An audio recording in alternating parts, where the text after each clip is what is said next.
जय शिव गुरु। सबसे पहले शिव गुरु के प्रणाम बा, साथ में मैया पार्वती के प्रणाम बा। धरती पे जितना देवी देवता बानी सबके प्रणाम बा। यूट्यूब के माध्यम से जितना भी गुरु बहिना गुरु भाई हमार कथा सुनत रहेनी, आप सबके भी हमार प्रणाम बा। फिर से आ गइल बनी आप सबके बीच हम एगो बाझिन के दर्द भरल कहानी लेके, कथा लेके। उम्मीद करतनी ये दीदी कि शुरू से अंत तक आप सुनतनी ये कथा के बहुत पसंद आई, सब आपके समझ आई। एगो गांव में देखी दीदी, दो जने भाई लोग रहता। बड़ जे भाई रहता रे, पत्नी उनकर जे रहता रे, वो दोनों जना के देह से 3 गो बाल बच्चा बा। देवरानी रहता रे, छोटा भाई जे बाणे देखी उनका कोनो बाल बच्चा नहीं खे होत। छोटी वाली देवरानी जे रहता री, वो शुरू से शिव गुरु के शिष्या रहता री, शिव चर्चा करता री, शिव चर्चा सुनता री। जब जब टाइम मिलता घर में रहता री, शिव चर्चा सुनता री। बाहर कहीं शिव चर्चा होखता वहाँ भी सुने जाता री। बड़ी वाली जेठानी बड़ी ताना कसतारी देवरानी के कि अरे इतना तब पूजा पाठ करबे करेले, तब तो बाल बच्चा नहीं खे।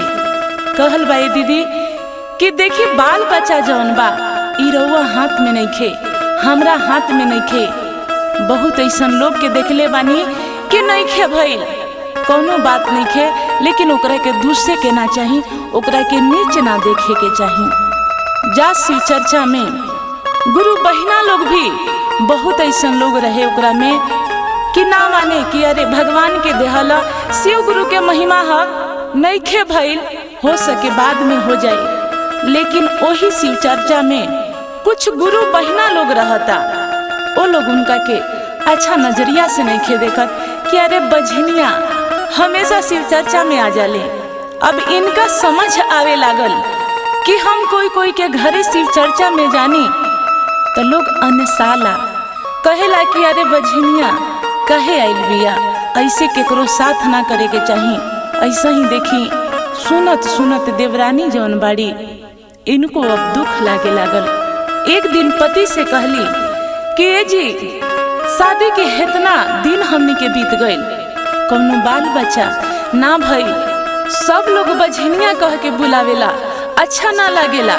हम शिव चर्चा में जानी तो हम ज्यादातर पीछे बैठे नी कि लोग के हमरा पर नजर ना पड़ो। अब हमरा बुझाता कि हमनी के गोद ना भरी। ऐसन करिए जी कि दूसर शादी कर ली। अरे शादी कर ले, हम दुनिया में रहुआ ऐसा नहीं कि बहुत ऐसा लोग बा कि ओकरा 2 गो शादी भइल बा। हमरा तो बाल बच्चा नहीं खे तो हम दूसर शादी ला कहतनी तो हमनी के पीढ़ी चलत रही। बात बुझी।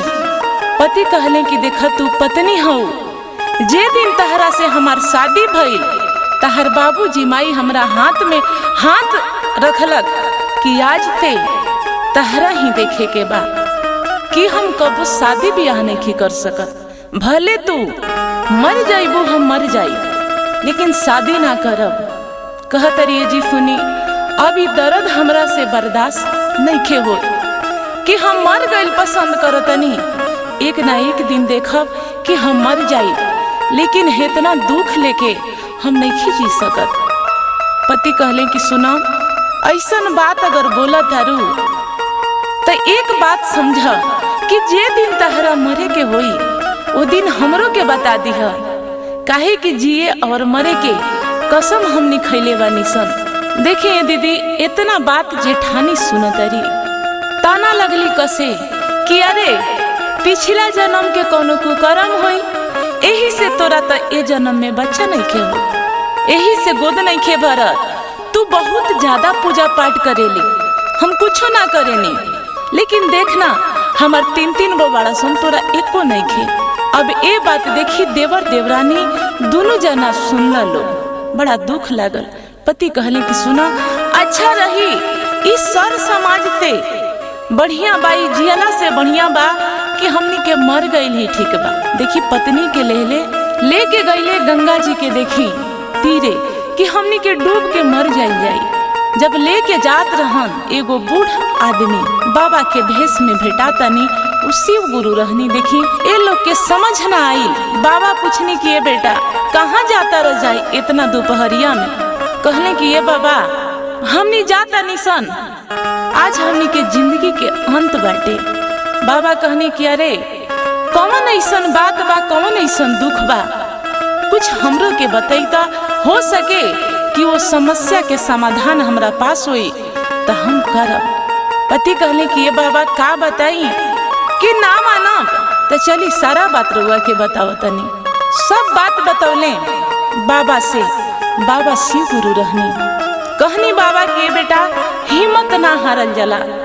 देखा दुनिया में हर तरह के लोग बटे, अगर लोग कुछ कहता उससे दुखी होके ई मर गईल कौनो फैसला अच्छा नहीं खे कि तू घरे जा और भगवान के भक्ति कर। एक ना एक दिन गोद जरूर भरी कि तहार दिन दुनिया नहीं खे बीत गई, अभी बहुत टाइम बा, गोद भर जाई। इतना जल्दी लोग के बात से हार ना माने के चाहिए। देखो बूढ़ पुरनिया बानी, बाप के समान बानी, हो सके तो ये बेटा हमरा बात के तू आदर कर। मन बदल गई, फिर पलट के घरे अइलो। बाबा समझवले रहनी कि देखा बाजार में जब हाथी चले ले तो कुत्ता 1000 भौंकेला, त का वो हाथी चलल छोड़ देले? लोग ताना मारता त का हम जियल छोड़ देम? कि तू अपना भक्ति भाव में रह, कमा खा, आदर भाव से रह, लोग के बात पर ध्यान मत द। रहल बात शिव चर्चा के, लोग बझनिया कहता, बांझ कहता, एक कान से सुना दूसरा कान से निकाल द। देखा वो पाप करता। अगर तहरा के बांझ बाझिन कहता ओकरा उ पाप के फल ओकरो भुगते के बा। घरे अइली पत्नी, अच्छा सा खाना पीना बनैली, पति पत्नी खाई लोग और सुत गई लोग। 2-4 दिन जब बीतल पत्नी के तबीयत खराब हो गई। पत्नी कहली पति से कि ये जी लागता बाबा के बात सही हो गई कि हमार अजब गजब मन हो गईल बा, बुझाता कि हमनियों के गोद भर जाई। पति कहले कि देखा एक तक कितना दिन पे हमनी के बाल बच्चा होखे वाला बा, ई बात अभी कोई से ना बताइह, का पता ये बात सच होखे या झूठ होखे। अगर झूठ होई तब वो लोग बड़ा मजाक उड़ाई। कहली पत्नी की ठीक बा। धीरे धीरे दीदी 15 से 20 दिन बीतल। अचानक देखी पति के तबीयत खराब भइल, सीना में दर्द भइल, पति मर गईले। पत्नी जे रहली काम क्रिया अपन करैली, ओकरा बाद लोग के देखी और ताना सुने के मिले लागल कि अरे एक तो बाल बच्चा एकरा ना भइल, दूसरे पति मर गई। इतना पूजा पाठ करेले कौना काम के। धीरे धीरे 2-3-4 महीना बीतल, पेट बाहर होके लागल। सबके अब समझ आ गई कि ई गर्भवती बाड़ी। देखी टोला पड़ोसा में काना फूसी होके लागल कि अरे इतना दिन से तो कोनो बाल बच्चा ना भइल, पति मर गईले, काम क्रिया भी कहिया खत्म हो गईल, और धीरे धीरे पेट निकले लागल बा। ई गर्भवती बिया कि औरत जमन बिया ई अच्छा नहीं खे, ई कलंकिनी बिया, औरत के नाम पे ई धब्बा बिया। पत्नी देखी अब सुनस, उनका पास तो कोनो प्रूफ ना रहे। पति भी एगो रहले, पति जानत रहले, लेकिन पति भी मर गईल रहले। अब टोला पड़ोसा में औरत लोग अपना में उनका के और ना मिलावे, तरह तरह के बात बोले। जेठ भाई जे रहले, इनकर जेठानी जे रहली, एक दिन बड़ा मार मरलो कि अरे हमार भाई तो मर गई। ये पता ना कौना के पाप लेके पेट में घूमतिया। उनकर जवन सर संपत्ति रहे समझी कि वो अपना कब्जा में कर ले हलो। अब ई खैलो पर इनका आफत होके लागल। अब का कैली, ई मजदूरी लगली करे। जवन काम मिले रोपनी सोहनी, जवन मिले काम करस और ओकरे से अपन पेट पालस। धीरे धीरे 8 महीना बीत गईल, 9वां महीना आ गई, तबीयत खराब भइल। देखी गुरुजी के महिमा से एगो बहुत सुंदर बेटा पैदा हो गई। पूरा अड़ोसा पड़ोसा गांव नगर के आसपास सब लोग जानल, ढिंढोरा पिटा गई। कि अरे फल्ला गांव में फल्ला के पतोह के फल्ला के मेहरारू के बेटा भइल ख, और बिना बाप के बेटा भइल ख। देखी सबकर बात गुरुजी समझौले रहनी के लोग कहता सबके बात सुनी हा, लेकिन कान मत करी हा केकरो बात के, कहे वाला के कहे द। देखी धीरे धीरे बच्चा पाले लगेली, लोग तरह तरह के बात करे बेटा के कि अरे कौना के बेटा है पता ना कहाँ से लेके आइल बिया। एक दिन बड़ा दुखी हो गईली, शिव गुरु के मंदिर रहे, मंदिर में गईली, कहली कि ये बाबा ई रउआ जाना तनी, रउआ गवाह बानी कि ये बेटा जवन भइल बा ई हमरा पति के ह आकी के कर ह। हमरा के लोग अब पहले से ज्यादा भी आनी बानी मारे लागल बा। देखी दीदी धीरे धीरे समय बीते लागल, कमा धमा के बेटा के पढ़ैली, बेटा के पोसली पलली, अब दूर के गांव में बेटा के शादी कर दिहली। पतोह अली तक कमर से चाबी निकाल के पतोह के हाथ में दे दिहली कि ये पतोह आज से घर के मालिकिन तू ही बाड़ू। कहली कि अरे अम्मा जी इतना जल्दी भी का बैठे, हमरा अइले एक दिन भी ना भइल। धीरे धीरे समय बीते दी, समय के अनुसार जब हम घर संभारे वाली हो जाई तो हमरा के चाबी दे हम। सास कहली कि ना बेटा देखा ई चाबी ला, जवन बुझाई तवन तू बनई ह खई ह, 2 रुपया 4 रुपया बेटा जे कमा ले हम जे कमानी उ पैसा के आदर से रखिया, आवे वाला समय में ई पैसा तहरे काम आई। पतो हंसली और चाबी ले ली हली, कहली कि ठीक बा अम्मा जी, जब रउआ चाहतानी तो कोनो बात नहीं खे। देखी दीदी ई जे रहली ई शुरू से शिव गुरु के शिष्या रहली, कबो टाइम मिले कहीं शिव चर्चा होके ई चल जात रहली। शिव चर्चा टोला मुहल्ला में जब होके एक बार गईली, कहली कि ये पतो हमरा के 20 गो रुपया तू दे दी तू, मिश्री खरीद के हमरा शिव चर्चा में जाए के बा। पतो ला के दे दी हली। कुछ दिन के बाद फिर शिव चर्चा रहे, गईली पतो से कहली कि ये पतो 20 गो रुपया और दी तू। एक बार पतो हो दिहली, 2 बार पतो हो दिहली, तीसरा में अंसा गईली। कहतरी कि सुनी हमरा पास कोनो पैसा कौड़ी बाना, रउआ बर बनिहारी करी ने ना, पैसा नहीं खे मिलल, जाई पैसा मांग के लाई और उहे लेके शिव चर्चा में जाई। गईली सास जेकर जाना जुटी के काम कैले रहली, कहली कि मालिकिन पैसा दे दी हती। अब देखी जाना जुटी के जे काम करैले रहे वो कहली कि अरे काल सोहे के बा आ जाइब, आ काल ही पैसा ले ले चल जाइब, आज पैसा नहीं खे।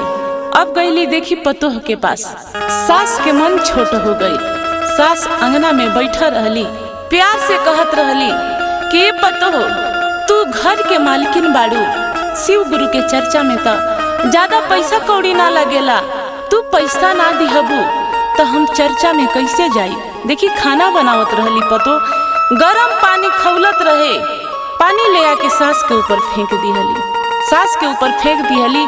सास पूरा पानी से जर गईली, लहरे लागल, पूरा देह झलका हो गई, बैठ के आंगन में रोवत तारी।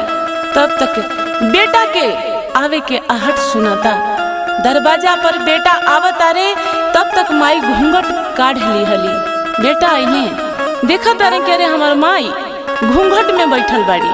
कहा तारे कि अरे माई तो घूंघट में काहे बैठल बाड़ू, आज तक कबो तहरा के हम घूंघट करत ना देखनी, आज काहे घूंघट करत तारू। माई कहली कि ये बेटा हमरा से का पूछत तारा, तू अपना मेहरारू से पूछला, पत्नी से पूछत तारे कि अरे हमरा माई के का भइल बा कि माई हमर घूंघट में बैठल बिया। पतो कहली कि अरे तहरा माई के मैया जी निकलल बाड़ी, बड़का बड़का झलका हो गइल बा, यही से घूंघट तान के बैठल बाड़ी। बेटा कहले कि सुन, माई के मैया जी निकलल बाड़ी आ तू है सिंगार पटार करके बैठल बाड़ी, तोरा के तो बरावे के चाही। कहली पतो सुना, गंगा जी से पानी लाइब, इनका देह पर छीटब, ओकरा बाद से हम सिंगार पटार ना करें। बेटा कहले तब बैठल काहे बाड़ी, कौना बात के देरी बा, माई के लेके जो गंगा जी। सास के लेके गंगा जी गईली, एक डुबकी सास के करैली, दूसरा डुबकी करैली। ई देखी ई मन में सोच के गई रही कि सास के हम ले जाई और नदिये में ढकेल के नदिये में डुबा के चल आई। घरे आएम तो कहेम कि तहर माई दहा गईली। शिव गुरु देखी बैठ के सारा लीला देखतनी, सब देखतनी। गंगा माई से कहतनी कि अरे गंगा कि तू कैसे चुपचाप बाड़ू कि अपना गोद में ओकरा के तू लेला। देखी अब गंगा जी के ऊने से लहर आवता, पानी के लहर आवता, सास के ले चल गई। अब पतोह देखा तारी, अरे सास तो हईले नहीं की, बड़ा खुश भइले। उन्हें से पलट के घरे आवतारी पतो। बेटा पूछा तारे पत्नी से कि अरे माई कहाँ रह गई, माई के छोड़ के कहाँ तू आ गईलू।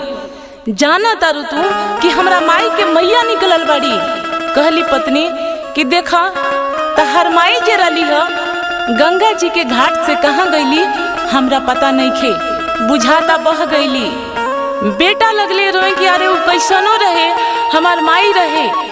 पत्नी कहली अरे अब तो वो दह गईली कि कहाँ गईली, समझा मर गईली, काम क्रिया कर। देखी ओने कोरिया गंगा जी के गोद में समाइल बड़ी। गंगा जी ले जाके उनका के छोड़ा तारी शिव गुरु के मंदिर में। काम क्रिया अब एने चालू होता। अब देखी शिव गुरु से अनुमति मांगतारी। कहली माई इनकर कहली कि ये गुरुजी शुरू से हम रउए के माई बाप समझ ले बानी, रउआ सिवा हमरा कोई नहीं खे, एगो हमार बेटा बा, रउआ हमरा के एक बार जाए दिहती कि एक बार जाके तनी हम अपना बेटा से मिल ली हती। शिव गुरु कहनी कि अरे जैबू तो ठीक बा, काल चल जाई हा। माई के देखी कल जाए के तैयारी में बाड़ी, पूरा सोना चांदी पहन के, बढ़िया साड़ी पहन के माई गईली बेटा के घरे जहाँ काम काज होखता। पतोह के सास पर नजर पड़ल। देखा तारी क्या रही तो बहुत सारा पहन के आइल बड़ी और साड़ी भी निमन पहन के आइल बड़ी। जाके पति से कहली कि देखा तहरा माई के, तहर माई के जौन बारे में हम कहत रही उ सही बात रही। हम कहनी ना कि तहर माई दह गईली, मर गईली, आके कौनो के लेके कहीं चल गईली। आज तू देखा है सारा लाद के जवन आइल बाड़ी, पेन ओढ़ के आइल बाड़ी, इस सब जवना के संगे भाग के गई रही है ओकरे पहन के आइल बाड़ी। बेटा के देखी बड़ा क्रोध हो गई, डंडा खींचा तारे कि माई के डंडा से मार के मुआ देह। एक डंडा माई पे मरले देखी धई रहे बोरा में धान कस के ओकरा पर ला गई। दूसरा डंडा चलैले, माई के देखी ओकरा से चोट ना लागल। तीसरा चलैले, माई के देह पर गईबे ना कल, चोटे ना लागल। फिर माई कहली के बेटा हार गईला, थक गईला, देखा हम ऐसन कौनो पाप नहीं खिकैले, तू हमरा के मारत रह। अगर हम पापी न रहती तो ई डंडा जौन हमरा पर चलावता रह ओकरा से हमरा चोट लागी। कि हम दुनिया में केकरो पूजा कैले बानी, उ शिव गुरु के पूजा कैले बानी। हमरा के गंगा जी में लेके गई रहली डुबावे खातिर। हम गंगा जी में बह गईनी, बह के शिव गुरु के दरबार में कैसे पहुंच गईनी वो हमरा खुद पता नहीं थे। हम गुरु जी से आज्ञा लेनी है, बड़ा निहोरा करजोरी कहनी है कि हमार एगो बेटा बा, हमरा बेटा से मिले जाए के बा, एक बार हमरा के जाए दी। हम उहे तहरा से मिले आईनी है, तू हमार श्राद्ध करत रह। माई के पकड़ के लगले रोवे, गलती के क्षमा मंगले। कहले कि ये माई हम आज के बाद यही जा ना रहब, तू जहाँ रहेलू वही जा हमहू जाई। माई कहली ये बेटा तू पत्नी के लेके रह। अरे हम भार रहनी, हम बोझ रहनी, हम जहाँ बानी ठीक बानी। माई देखी घर से निकलल बाड़ी, माई के पीछे बेटा लागैले। अभी पतोह जास त कहाँ जास, बेटा के पीछे पतोह लागैली। माई जातारी जंगल के रास्ता होके, जंगल के रास्ता जातारी, पीछे पीछे बेटा बाणे, सबसे पीछे पतोह बाड़ी। देखी जातारी तो रास्ता में एगो बरगद के पेड़ रहे ना, लेकिन एगो बरगद के पेड़ हो जाता, चौतरा हो जाता। पतोह सोचा तारी जे तनका यही जा बैठ जाई, गोड़ दुखा गइल बा। बड़ा तेज हवा चलत रहे, देखी दीदी हवा चलत रहे।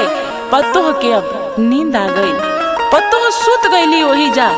माई बेटा आगे आगे चलत आलो, इतना पता रहे कि पतोह पीछे आवतिया। माई जाके तनका आगे में देखा तारी कि पतोहिया गईला की आवतिया। पीछे पलट के देखा तारी, कह तारी कि अरे बउआ पतु आवत रही नहीं खेलौकत, चला तनी पीछे घूम के देखल जाओ। उतने देर में देखी सुतल बाड़ी। उ जंगल से सियार बाघ आके इनकर आँख नोच ले रहसन, जगह जगह काट ले रहसन। इनका इतना सजा हो गई रहे कि चले लायक भी ना रही, देखे लायक भी ना रहली। अब ओने से माई आवत तारी देखत तारी कि अरे एहिजा मोट के एगो बरगद के पेड़ हो गइल बा, चौतरा बा, लागत पतोहिया सुतल बिया। बेटा के कहली कि देखा सुतल बिया, जाके पास में देखत रहलो तो पूरा खून से लथपथ पतोह भइल बड़ी, आँख हईले नहीं खे। अब देखी बुढ़िया दाई जे रहली शिव गुरु के गोहरावे लगली कि ये गुरु जी गलती देखी इंसान से हो जाला, ना समझ रहे ना समझ पौलक, लेकिन हई कौन गति क दिहनी एकरा के कि एकरा के आँख दी, ई जैसन रहे ओकरा के वैसन कर दी। गलती तो कैले बिया, इतना बड़का सजा भी मत दी, ई सब चीज ठीक कर दी। कान में पतोह के आवाज जाता, देखी छने भर में गुरु जी के आशीर्वाद से ठीक हो जाता री। सास के पैर पकड़ ली हली कि अम्मा जी बड़ा गलती हो गई कि बेटी समान बानी, भूल गई रहनी, हम धर्म ज्ञान के बात भूल गई रहनी, कब चर्चा ना करत रहनी, कब पूजा पाठ हम ना जनली, रउआ पे अछरंग लगा दी हनी, हमरा के माफ करी, हमरा करनी के फल हमरा मिल गई बा। कहली सास के अरे कोनो बात ना, देखा तहरा के बड़ा नाज से हम अपना घरे उतर ले रहनी, हमरा के दुनिया सतावलक, वो बात हमरा समझ आई, लेकिन तू हमार पतो हो के हमरा के सतावे लगलू, हमरा के पापिन ठहरा दिहलू, ई बात से हमरा बड़ा दुख लागल। कहली ये अम्मा जी आज से हम बेटी ही बानी, आज से कोनो गलती ना होई, कोनो कहीं जाए के जरूरत नहीं खे, आज से हम सब कोई मिल के शिव चर्चा करल जाई, भक्ति करल जाई और दुनिया के बात ना सुनल जाई। प्रणाम कइलो लोग शिव गुरु के और हंसी खुशी अपन घर वापसी कइलो। आप सभी कथा सुन ले बानी, कमेंट बॉक्स में हर हर महादेव जरूर लिखी।